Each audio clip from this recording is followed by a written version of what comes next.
Tuhan beserta kita. Inilah Injil Yesus Kristus menurut Santo Lukas. Hendaklah pinggangmu tetap berikat dan pelitamu tetap menyala, dan hendaklah kamu sama seperti orang-orang yang menanti-nantikan tuannya yang pulang dari berkawin, supaya jika ia datang dan mengetuk pintu, segera dibuka pintu baginya. Berbahagialah hamba-hamba yang didapati tuannya berjaga-jaga ketika ia datang. Aku berkata kepadamu, sesungguhnya ia akan mengikat pinggangnya dan mempersilahkan mereka duduk makan, dan ia akan datang melayani mereka. Dan apabila ia datang pada tengah malam atau pada dini hari dan mendapati mereka berlaku demikian, maka berbahagialah mereka. Tetapi ketahuilah ini, jika tuan rumah tahu pukul berapa pencuri akan datang, ia tidak akan membiarkan rumahnya dibongkar. Hendaklah kamu juga siap sedia, karena Anak Manusia datang pada saat yang tidak kamu sangka. Demikianlah Injil Tuhan. Dalam ajaran Katolik, umat beriman bisa dibagi dalam 3 kelompok, yaitu satu pertama kelompok gereja yang mulia bersama Bapa di surga. Yang kedua gereja yang menderita, yaitu mereka yang sudah meninggalkan kita, tapi masih menunggu masa di mana mereka layak untuk masuk ke tempat yang mulia, gereja yang mulia. Dan yang ketiga adalah gereja yang besar, yaitu kita semua. Seorang bisa mengalami salah satu di antara minimal dua gitu. Bersiar dunia atau langsung kemudian masuk langsung ke surga pada saat, atau mengalami 3. Dan mengalami 2 salah satunya adalah Bunda Maria, dan yang kedua adalah penjahat yang di sebelah saya atau yang kiri atau kanannya yang sama Yesus yang saat ini juga yang jelas bahwa semua kita yang ada di sini akan meninggalkan gereja yang bersejarah, di dalam sejarah kitab suci cuma ada 2 yang tidak melewati yang ada 2 selain yang ada tadi, ada juga yang tak masuk surga. Ya maaf tadi saya keliru, ada Nabi Henok dan ada Nabi Elia yang tak juga masuk surga selain Bunda Maria. Dan kita semua pasti akan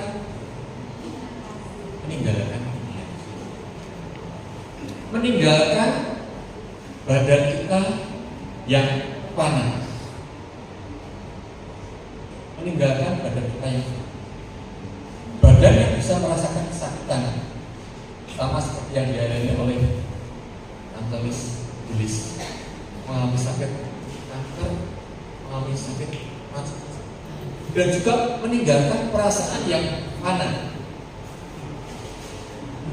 perasaan yang kita dikecewakan orang, kita ditipu orang, perasaan seperti itu yang kita tinggalkan. Kalau kita meninggalkan ini, kita akan nanti memakai badan Tuhan yang syarat kita pakai saat kita memasuki keabadian. Tinggalkan keabadian yang seperti apa terjadi, apa yang kita kerjakan, apa yang kita perbuat di dunia ini. Pada waktu kita diutus ke dunia ini, kita berasal dari surga, dari Bapa di surga. Kita diutus ke dunia ini, kita bersih, suci, mulia, dan kalau ada macam-macam, maka kita akan kembali ke surga. Kita akan kembali ke surga bersama Bapa yang sungguh luar biasa mulia. Luar biasa mulia karena bahkan tidak sembarang orang bisa masuk surga. Makanya perlu ada aturan sosial. memuliakan karena sesudah kita berkumpulkan orang-orang yang berkumpulkan Tuhan yang begitu mulia, tempat yang luar biasa. Kalau saya pernah ngasih mungkin ke orang di surga itu kalau ada seorang yang developer kontraktor untuk rumah atau harga tanahnya tidak bisa jadi 1 triliun per meter dan tidak bisa punya harta 700 ribuan triliun membeli tanah 1 meter di surga, tidak bisa. Itu kalau gambaran surga secara materi ya, secara materi. Belum kalau kita gambaran surga secara perasaan. Di dunia ini saya yakin tidak ada orang yang tidak pernah mengalami kebahagiaan. Pasti pernah bahagia, tapi juga pasti pernah menderita. Kalau di surga, yang kita cuma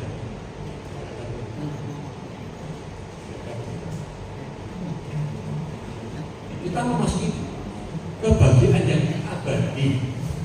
Artinya apa? Kalau kita surga selalu kita sudah dikabarkan kebahagiaan abadi surga itu ibaratnya kayak macan bisa main sama kambing, sama domba, tidak saling tidak dombanya dari mana. Tetapi untuk kita agar layak masuk, maka diperlukan kemurnian. Kita masuk dalam ini kita murni, tapi di sini dunia ini kita sudah ada kehendak bebas yang diberikan oleh Tuhan sebenarnya. Kalau kehendak bebas kita laksanakan dengan baik, maka kita akan masuk surga. Mulia. Tapi ada roh jahat, ada si jahat yang berkarya, yang dia mencari pengikut untuk supaya masuk ke tempatnya dia.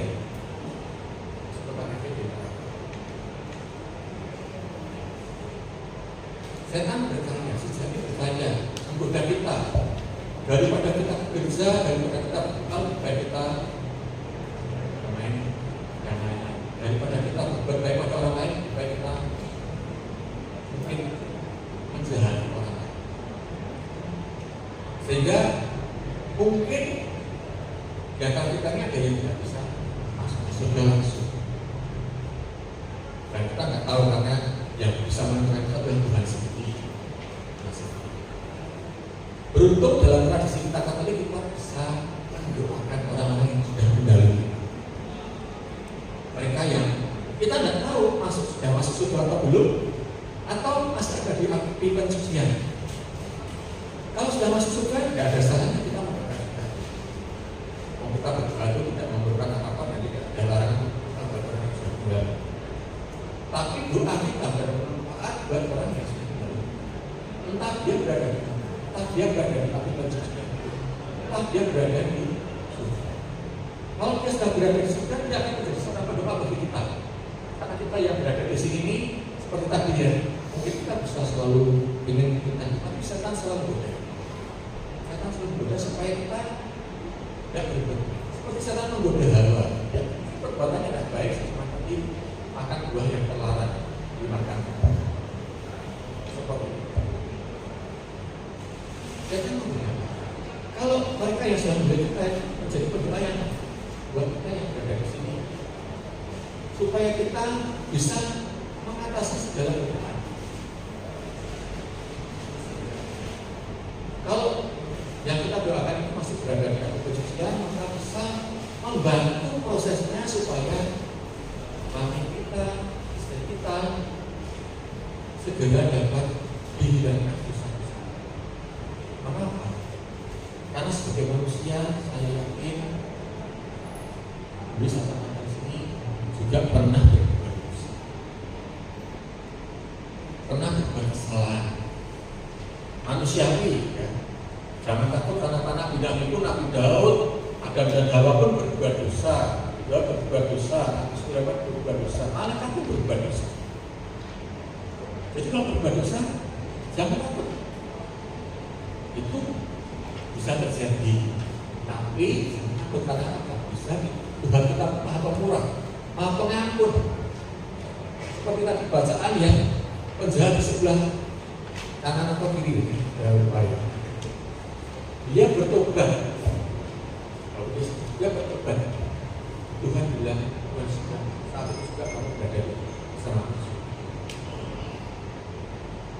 Ya, kita saat ini mendoakan.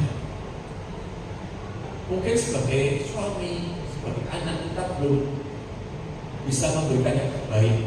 Mungkin masih ada ganjalan, masih ada aku masih pernah mengecewakan istriku, aku pernah mengecewakan mamiku, aku pernah mengecewakan saudaraku, aku pernah mengecewakan teman. Kita bisa memperbaikinya dengan kita mendoakan. Dan mungkin sebagai manusia juga beliau Antonis pernah berbuat dosa pada suami, pada anak-anak, atau teman-teman. Buat kita sebagai manusia, kita yang manusia. Yang kita bisa lakukan adalah mengampuni kesalahan beliau. Ampunilah segala kesalahan beliau. Beban-bebannya segera hilang, segera dihapuskan. Karena Tuhan itu sendiri ingin kita mengampuni. Tentunya mari kita tahu berbuat dosa, berbuat salah dengan tujuan kesalahan. Tapi setan yang menggoda, maka kita sebelumnya juga mengampuni segala kesalahan dan meniru perbuatan baik yang sudah diajarkan oleh istri agar apa? Agar kembali kembali perbuatan yang mungkin tidak baik yang dapat kita maafkan, tidak kita tiru, dan kita berdoa berusaha supaya kita telah kembali bersama, berkumpul kembali. Seperti jaminan yang telah dijaminkan. Itu juga yang diinginkan Iblis. Dia tetap mengingat kita semua yang dipanggilnya bersama dia. Dan dia mendoakan kita semua yang hendaknya kita kembali menjalankan apa yang dan bagaimana kita merasa duka, kehilangan istri yang kita sayang, kehilangan mami yang kita sayang. Dan saya pernah mengalami saya kehilangan saya yang sebenarnya saya sayang semasa hidupnya. Saya itu saya tidak suka pada saat saya merasakan kehilangan perbuatan baik yang dia lakukan. Walaupun semasa hidupnya saya bahkan ini membuat saya itu godaan setan, tapi pada waktu dia tidak ada. Saya sudah merasakan dan menyadari betapa banyak perbuatan baiknya dia yang diperbuat buat saya dibandingkan yang perbuatan baik yang diperbuat saya, yang dia perbuat. Kita di sini bisa mengikuti apa yang dilakukan gereja kita. Kita bisa berkumpul sama mendoakan, berdoa, karena yang bisa mengatasi rasa kehilangan, rasa sedih itu hanya Tuhan.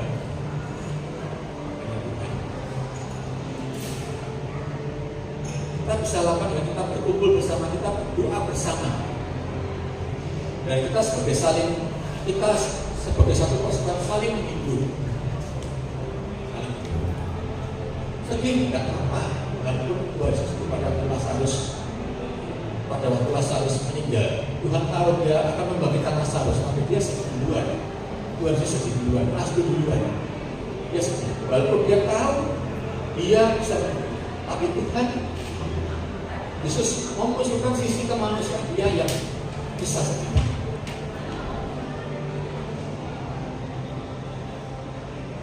Untuk mengatasi sedih itu kita berkumpul dengan orang-orang dan kita perlu membuka diri kita dalam perjalanan di Emmaus. Setelah Yesus bahkan Dua murid sedih.